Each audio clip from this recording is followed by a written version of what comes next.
Hey guys, new lock. It's an American lock. It's on loan from Mark D, so cheers for a loan, pal. This is a 1100 series. There's a key.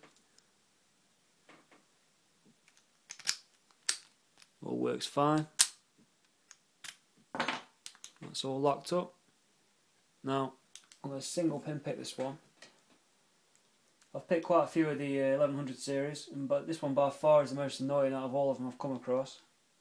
It's like a mixture of having light tension to set a few pins and heavy tension. I think the majority of that comes down to it being worn inside or whatever. But here it goes.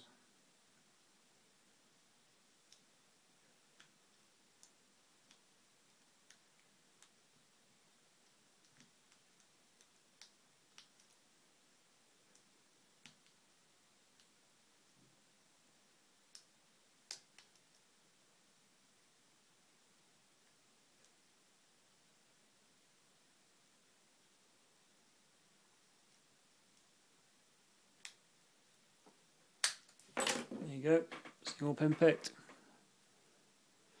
Cheers for the loan, Mark, and if you like that, come and join us on uklocksport.co.uk.